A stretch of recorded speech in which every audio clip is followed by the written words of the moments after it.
Hi friends, ನಮಸ್ಕಾರ. ತುಳುನಾಡು ಅಡಿಗೆ ಚಾನಲ್ಗೆ ನಿಮಗೆ ಸ್ವಾಗತ ಸುಸ್ವಾಗತ. ಫ್ರೆಂಡ್ಸ್, ಇವತ್ತು ನಾವೊಂದು ಒಳ್ಳೆ ಮಾಡಿ ಒಂದು ಚಿಕನ್ ಗಶಿಯನ್ನು ಮಾಡುವ.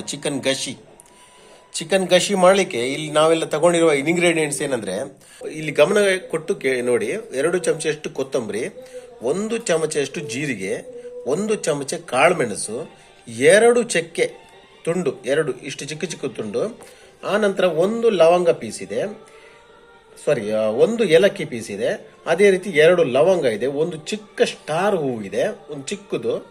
ಆ ನಂತರ ಒಂದಿಷ್ಟು ಮೆಂತೆ ಜಾಸ್ತಿ ಹಾಕ್ಲಿಕ್ಕಿಲ್ಲ, ಒಂದು ಸ್ವಲ್ಪ ಕಡಿಮೆನೆ, ಇದಕ್ಕಿಂತ ಕಡಿಮೆ ಇದ್ರೂ ಓಕೆನೆ. ಇಷ್ಟೇ ಇಂಗ್ರೀಡಿಯೆಂಟ್ಸ್, ಓಕೆ. ಆ ನಂತರ ಇಲ್ಲಿ ಒಗ್ಗರಣೆಗೋಸ್ಕರ 1 ಇಡೀ ಈರುಳ್ಳಿ, 1 ಕರಿಬೇವಿನ ಸೊಪ್ಪು, ಇದು ಒಗ್ಗರಣೆಗೋಸ್ಕರ. ತೆಂಗಿನಕಾಯಿ ಸ್ವಲ್ಪ ಕಡಿಮೆ ಯಾವತ್ತು ಹಾಕ್ಲಿಕ್ಕೆ. ನಾವು ಸ್ವಲ್ಪ ಖಾರವಾಗಿ ಮಜವಾಗಿ ಇರ್ಬೇಕಂತ ಹೇಳಿದ್ರೆ ತೆಂಗಿನಕಾಯಿ ಚಿಕನ್ಗೆ ಕಡಿಮೆ ಹಾಕಬೇಕು. ಇಲ್ಲಿ 1 ಫುಲ್ ಕೈ ಹಿಡಿಯಷ್ಟು ತೆಂಗಿನಕಾಯಿ ಅಷ್ಟೇ. ಆನಂತರ ಅರಿಶಿನ ಹುಡಿಯ ಬದಲು ಅರಿಶಿನ ಚಕ್ಕೆಯನ್ನು ಯೂಸ್ ಮಾಡ್ತಾ ಇದೀವಿ. ಅರಿಶಿನ ಚಕ್ಕೆ ಹಾಕಿ ಒಂದ್ಸಾರಿ ಪದಾರ್ಥವನ್ನು ಮಾಡಿ ನೋಡಿ, ನೀವು ಫಸ್ಟ್ ಕ್ಲಾಸ್ ಆಗುತ್ತೆ. ಅದೇ ರೀತಿ ಒಂದು ಚಿಕ್ಕ ಗಾತ್ರದ ಹುಣಸೆ ಹಣ್ಣಿನ ಹುಳಿ, ಚಿಕ್ಕ ಗಾತ್ರದ್ದು, ಓಕೆ. ನಂತರ ಇಲ್ಲಿ ನೋಡ್ಬೋದು ಬ್ಯಾಡಿಗೆ ಮೆಣಸು ತಗೊಂಡಿದ್ದೇವೆ. ಬ್ಯಾಡಿಗೆ ಮೆಣಸು ಒಂದು 22 ಇದೆ. ಸ್ವಲ್ಪ ಖಾರಕ್ಕೋಸ್ಕರ ಜಾಸ್ತಿ ಬೇಕಾದ್ರೆ ಜಾಸ್ತಿ ತಗೊಳ್ಬಹುದು, ಸ್ವಲ್ಪ ಕಡಿಮೆ ಬೇಕಾದ್ರೆ ಕಡಿಮೆ ತಗೊಳ್ಬಹುದು, ಓಕೆ.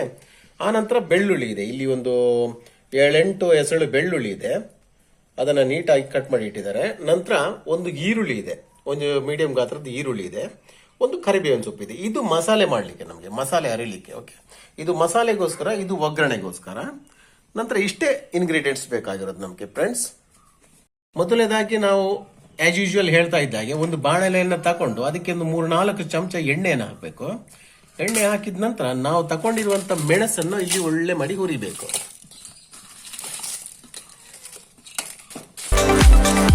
ಮೆಣಸನ್ನು ಹುರಿಬೇಕಾದ್ರೆ ಸ್ವಲ್ಪ ಜಾಗೃತಿಯಿಂದ ಹುರಿ, ಯಾಕಂದ್ರೆ ಕಪ್ಪಗಾಗಬಾರ್ದು, ನಮ್ಮ ಪದಾರ್ಥ ಕೈಯಲ್ಲಿ.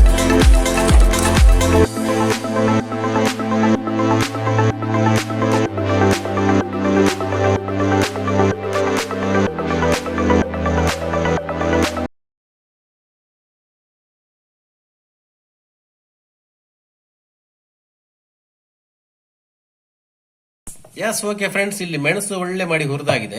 ಒಂದು ಮಿಕ್ಸಿ ಜಾರಿಗೆ ತಗೊಂಡು ಇದನ್ನ ಮೆಣಸನ್ನ ಇಲ್ಲಿ ಮಿಕ್ಸಿಗೆ ಟ್ರಾನ್ಸ್ಫರ್ ಮಾಡುವ. ಫ್ರೆಂಡ್ಸ್, ಅದೇ ಬಾಣಲೆಗೆ ಇನ್ನು ಒಂದ್ ಸ್ವಲ್ಪ ಎಣ್ಣೆಯನ್ನು ಹಾಕಿ ನಾವು ಉಳಿದಿರುವ ಎಲ್ಲ ಮಸಾಲೆಯನ್ನು ಇಲ್ಲಿ ಹುರಿಯುವ. ಈ ನಾವು ತಗೊಂಡಿರುವಂತ ಎಲ್ಲ ಕಾಳು ಮೆಣಸು ಇರ್ಬೋದು, ಕೊತ್ತಂಬರಿ ಬೀಜ ಇರ್ಬೋದು, ಆನಂತರ ಒಗ್ಗರಣೆಗೆ ಹಾಕುವ ಎಲ್ಲವನ್ನ ಇಲ್ಲಿ ಒಳ್ಳೆ ಮಾಡಿ ಹುರಿಯುವ.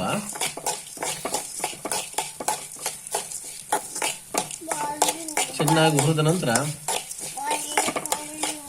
ನಾವು ಇದನ್ನು ಕೂಡ ನಮ್ಮ ಮಿಕ್ಸಿ ಜಾರ್ಗೆ ಶಿಫ್ಟ್ ಮಾಡುವ. ಏಲಕ್ಕಿ ಮಾತ್ರ ಒಂದೇ ಪೀಸ್ ಹಾಕ, ಯಾಕಂದ್ರೆ ಏಲಕ್ಕಿ ಜಾಸ್ತಿ ಹಾಕಿದ್ರೆ ಪದಾರ್ಥ ಸ್ವಲ್ಪ ಜಾಸ್ತಿ ವಾಸನೆ ಬರುತ್ತೆ. ಅದು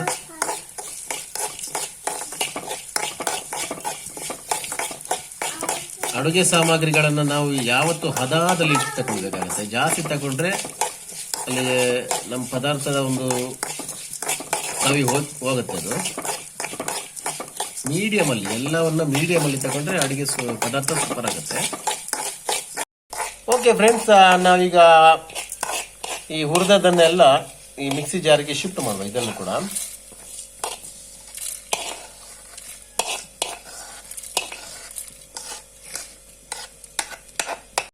ಫ್ರೆಂಡ್ಸ್, ಈಗ ನಾವು ಅದೇ ಬಾಣಲೆಯಲ್ಲಿ ನಾವು ತಗೊಂಡಿರುವಂತಹ ಒಂದು ಈರುಳ್ಳಿ ಮತ್ತು ಬೆಳ್ಳುಳ್ಳಿ, ಆನಂತರ ಕರಿಬೇವಿನ ಸೊಪ್ಪನ್ನು ಒಳ್ಳೆ ಮಾಡಿ ಫ್ರೈ ಮಾಡುವ.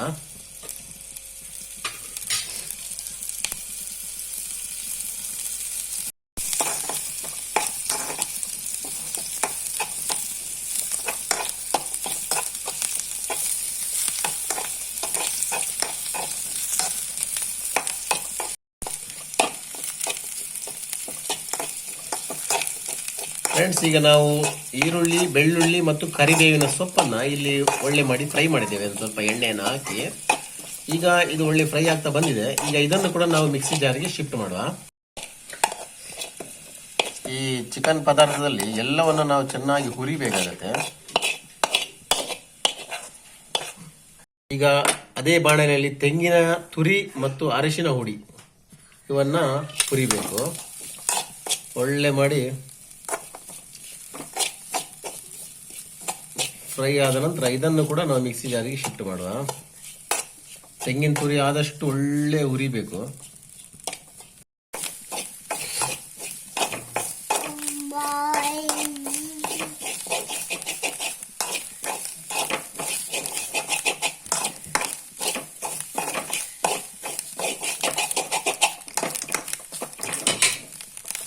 ನಾವೀಗ ಈ ಮಿಕ್ಸಿ ಜಾರಲ್ಲಿ ಹಾಕಿಟ್ಟದನ್ನ ಚೆನ್ನಾಗಿ ನಾವಿದನ್ನ ರುಬ್ಬುವ. ಮೊದಲನೇದಾಗಿ ತೆಂಗಿನ ತುರಿಯನ್ನ ಮತ್ತೆ ಆಡ್ ಮಾಡುವ. ಓಕೆ ಫ್ರೆಂಡ್ಸ್, ಈಗ ಒಂದು ಸ್ವಲ್ಪ ನೀರನ್ನು ಹಾಕಿ ನಾವಿದನ್ನ ಒಂದ್ಸಾರಿ ರುಬ್ಬಿಕೊಳ್ಳುವ ಒಳ್ಳೆ ಮಾಡಿ.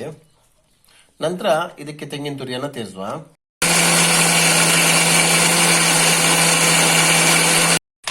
ಓಕೆ ಫ್ರೆಂಡ್ಸ್, ಇಲ್ಲಿ ನೋಡ್ಬೋದು ಈ ಪ್ರಮಾಣದಲ್ಲಿ ರುಬ್ಬಿಟ್ಟಿರ್ಬೇಕು.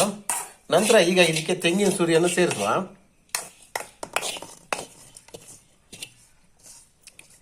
ನಾವು ಹುರಿದಿಟ್ಟಿರುವಂತಹ ತೆಂಗಿನ ತುರಿಯನ್ನ ಈಗ ಸೇರಿಸಿ ಕೇವಲ ಒಂದು 2 ಸುತ್ತು ತಿರುಗಿಸೋದು ಅಷ್ಟೇ.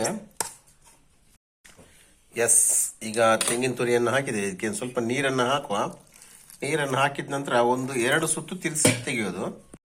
ಎಸ್ ಫ್ರೆಂಡ್ಸ್, ಈಗ ನೋಡ್ಬೋದು ತೆಂಗಿನ ತುರಿಯನ್ನು ಹಾಕಿದ ನಂತರ ನಾವು ಈ ಪ್ರಮಾಣದಲ್ಲಿ ರುಬ್ಬಿಟ್ಟಿದ್ದೇವೆ. ಜಾಸ್ತಿ ನೈಸ್ ಆಗ್ಲಿಕ್ಕಿಲ್ಲ ಚಿಕನ್ ಪದಾರ್ಥಕ್ಕೆ. ಆದಷ್ಟು 1-2 ಸುತ್ತು ತಿರುಗಿಸಿ ನಾವು ಇಲ್ಲಿ ಇಟ್ಟಿದ್ದೇವೆ. ಓಕೆ ಫ್ರೆಂಡ್ಸ್, ಒಂದು ಬಾಣಲೆಯನ್ನು ನಾವು ಇಲ್ಲಿ ಒಲೆ ಮೇಲೆ ಇಡುವ. ಒಲೆ ಮೇಲೆ ಇಟ್ಟು ಅದಕ್ಕೆ ಒಂದು 3-4 ಚಮಚಷ್ಟು ಎಣ್ಣೆಯನ್ನು ಹಾಕಿದ್ದೇವೆ. ಈಗ ಅದಕ್ಕೆ ನಾವೊಂದು 2 ಚಮಚಷ್ಟು ತುಪ್ಪವನ್ನು ಹಾಕುವ. ನಾವಿಲ್ಲಿ ಪತಂಜಲಿ ತುಪ್ಪವನ್ನು ಯೂಸ್ ಮಾಡೋದು. ಯಾಕಂದ್ರೆ ಪತಂಜಲಿ ಒಂದು ಸ್ವಲ್ಪ ಶುದ್ಧವಾಗಿರೋದ್ರಿಂದ ಬೇರೆ ತುಪ್ಪವನ್ನು ನಾವು ನಂಬೋದಿಲ್ಲ. ನಂದಿನಿ ತುಪ್ಪದಲ್ಲಿ 75% ಸಿಗುವಂತದ್ದೆಲ್ಲ ಕಲಬೆರಕೆ ಇರುತ್ತೆ ಅದು. ಈಗ ಒಂದು ಸ್ವಲ್ಪ ಸಾಸಿವೆಯನ್ನು ಹಾಕುವ. ಇಲ್ಲಿ ನೋಡ್ಬೋದು 1 kgಯಷ್ಟು ಚಿಕನ್ ಇದೆ. ಇಲ್ಲಿ ಬ್ರಾಯ್ಲರ್ ಚಿಕನ್ ಒಳ್ಳೆ ಮಾಡಿ ಕ್ಲೀನ್ ಮಾಡಿ ಇಲ್ಲಿ ಇಟ್ಟಿದ್ದೇವೆ. 1 kg ಇದೆ ಇದರಲ್ಲಿ. ಈಗ ಇದಕ್ಕೆ ಸ್ವಲ್ಪ ಬೇವಿನ ಸೊಪ್ಪು ಹಾಕುವ. ಕರಿಬೇವಿನ ಸೊಪ್ಪನ್ನು ಹಾಕಿದ ನಂತರ ನಾವು ತಗೊಂಡಿರುವಂತಹ ಈರುಳ್ಳಿಯನ್ನು ಹಾಕಿ ಒಳ್ಳೆ ಮಾಡಿ ಫ್ರೈ ಮಾಡುವ.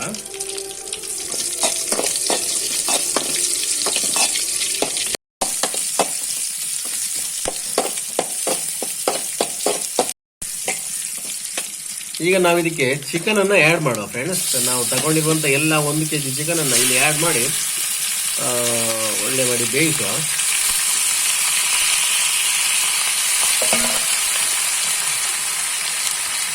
ಈಗ ಇದಕ್ಕೆ ಸ್ವಲ್ಪ ಅರಶಿನ ಹುಡಿ, ಆನಂತರ ಮೆಣಸು, ಇದು ನಮ್ಮ ಉಪ್ಪು ಹಾಕಿ ಈಗ ಇದಕ್ಕೊಂದು ಸ್ವಲ್ಪ ಉಪ್ಪನ್ನು ಹಾಕುವ. 1-2 ಚಮಚ ಉಪ್ಪನ್ನು ಹಾಕಿ ನಂತರ ಒಂದು ಸ್ವಲ್ಪ ಅರಶಿನ ಹುಡಿಯನ್ನು ಕೂಡ ಹಾಕುವ.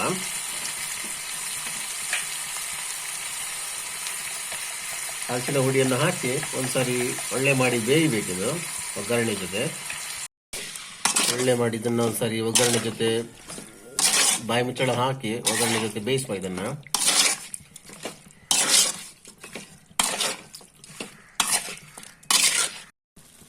ಎಸ್ ಫ್ರೆಂಡ್ಸ್, ಈಗ ನೀವು ನೋಡ್ಬೋದು ಚಿಕನ್ ಒಳ್ಳೆ ಬೆಂದಿದೆ. ಇಲ್ಲಿ ನಾವು ಇದಕ್ಕೆ ಈಗ ಮಸಾಲೆಯನ್ನು ಆ್ಯಡ್ ಮಾಡುವ. ಒಳ್ಳೆ ಮಾಡಿ ಪೇಸ್ಟ್ ಮಾಡಿ ಇಟ್ಟಿರುವಂಥ ಮಸಾಲೆಯನ್ನು ಇಲ್ಲಿ ಆ್ಯಡ್ ಮಾಡುವ. ಈಗ ಮಸಾಲೆಯನ್ನು ಆ್ಯಡ್ ಮಾಡಿದ ನಂತರ ಈಗ ಅದೇ ಮಿಕ್ಸಿ ಜಾರಿಗೆ ಒಂದು ಸ್ವಲ್ಪ ನೀರನ್ನು ಹಾಕಿ ಒಳ್ಳೆ ಮಾಡಿ ಮಿಕ್ಸ್ ಮಾಡಿ ಇಲ್ಲಿ ಹಾಕುವ ಫ್ರೆಂಡ್ಸ್.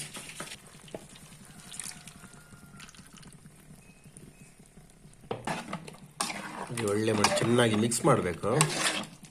ಮಿಕ್ಸ್ ಮಾಡಿದ ನಂತರ ಇನ್ನು ನಾವು ನಮ್ಮ ಮಸಾಲೆ ಜೊತೆ ಒಂದ್ಸರಿ ಚೆನ್ನಾಗಿ ಬೇಯಬೇಕು ಚಿಕನ್. ನಂತರ ನಮ್ಮ ಚಿಕನ್ ಕಷಿ ಇಲ್ಲಿ ರೆಡಿ ಆಗುತ್ತೆ. ಉಪ್ಪು ಎಲ್ಲ ಕಡಿಮೆ ಇದ್ರೆ ಹಾಕೊಳ್ಳಿ. ನಾವು ಒಂದು ಸ್ವಲ್ಪ ಕಡಿಮೆ ಇತ್ತು ಅದಕ್ಕೆ ಹಾಕೊಳ್ತಾ ಇದ್ದೀವಿ ಇಲ್ಲಿ. ಓಕೆ ಫ್ರೆಂಡ್ಸ್, ಈಗ ಸ್ವಲ್ಪ ಕೊತ್ತಂಬರಿ ಸೊಪ್ಪನ್ನು ಮೇಲಿಂದ ಆ್ಯಡ್ ಮಾಡಬೇಕು. ಈಗ ಬೇಯೋದಕ್ಕಿಂತ ಮುಂಚೆ ಒಂದು ಸ್ವಲ್ಪ ಹಾಕಿ ಬಾಯಿ ಮುಚ್ಚಳವನ್ನು ಹಾಕಿ ಒಳ್ಳೆ ಮಾಡಿ ಬೇಯಿಸುವ. ಓಕೆ ಫ್ರೆಂಡ್ಸ್, ಫೈನಲ್ ಆಗಿ ನಮ್ಮ ಗಶಿ ರೆಡಿ ಆಗಿದೆ. ನೀವು ಇಲ್ಲಿ ನೋಡ್ಬೋದು ಒಳ್ಳೆ ಬೇಯ್ತಾ ಇದೆ. ಈಗ ಇದಕ್ಕೆ ಮೇಲಿಂದ ಸ್ವಲ್ಪ ಕೊತ್ತಂಬರಿ ಸೊಪ್ಪನ್ನು ಹಾಕಿ ನಾವು ಮಿಕ್ಸ್ ಮಾಡುವ. ಸೂಪರ್ ಆಗಿದೆ ಗಶಿ, ಖಾರವಾಗಿ. ಇದು ನಮ್ಮ ಗಂಜಿ ಊಟಕ್ಕೆ ಹಾಗೂ ಚಪಾತಿಗೆ, ಪರೋಟ, ಇಡ್ಲಿ ಇನ್ನಿತರ ಡಿಶಸ್ಗಳಿಗೆಲ್ಲ ಒಳ್ಳೆಯದಾಗುತ್ತೆ. ಇದೇ ರೀತಿಯ ಇಂಗ್ರೀಡಿಯೆಂಟ್ಸನ್ನು ಯೂಸ್ ಮಾಡಿ ನಾವು ಎಷ್ಟು ಪ್ರಮಾಣದಲ್ಲಿ ಹಾಕಿದ್ದೀವಿ ಅಂತ ನೋಡಿದ್ರಲ್ಲ, ಅಷ್ಟೇ ಪ್ರಮಾಣದಲ್ಲಿ ಹಾಕಿ ಸೂಪರ್ ಆಗುತ್ತೆ. S friends, super. ಇಲ್ಲಿ ನೋಡ್ಬೋದು, ಫಸ್ಟ್ ಕ್ಲಾಸ್ ಆಗಿ ರೆಡಿ ಆಗಿದೆ.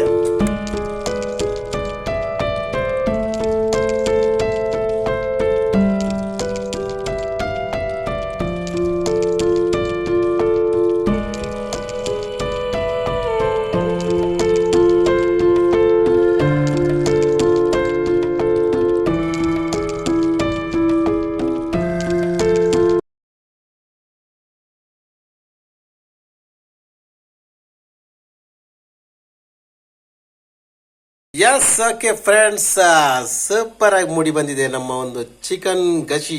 ಇಲ್ಲಿ ನೋಡ್ಬೋದು, ಇದಕ್ಕೆ ಏನೆಲ್ಲ ಇಂಗ್ರೀಡಿಯೆಂಟ್ಸ್ ಹಾಕಿದೆ ಅಂತ ಅದು ಕೂಡ ನೋಡಿದ್ದೀರಿ ನೀವು. ಎಲ್ಲವನ್ನ ಇದೇ ಇಂಗ್ರೀಡಿಯೆಂಟ್ಸ್ ಹಾಕಿ ನೀವು ಕೂಡ ಒಂದು ಇದೇ ಚಿಕನ್ ಗಶಿಯನ್ನು ಮಾಡಿ ಸೂಪರ್ ಆಗುತ್ತೆ. ನಾನು ಆಗಲೇ ಹೇಳಿದ ಹಾಗೆ. ಅದೇ ರೀತಿ ನಮ್ಮ ತುಳುನಾಡು ಅಡುಗೆ ಚಾನಲ್ಗೆ ಒಂದು ನಿಮ್ಮ ಲೈಕ್ ಇರಲಿ, ನಮ್ಮ ಚಾನಲ್ಗೆ ಸಬ್ಸ್ಕ್ರಿಪ್ಷನ್ ಇರಲಿ ಅಂತ ಹೇಳ್ತಾ ಇವತ್ತಿನ ಒಂದು ಚಿಕನ್ ಗಶಿಯೊಂದಿಗೆ ವಿಡಿಯೋನ ಮುಗಿಸ್ತಾ ಇದ್ದೀವಿ. Thank you very much. ಒಂದೇ ಮಾತರಂ.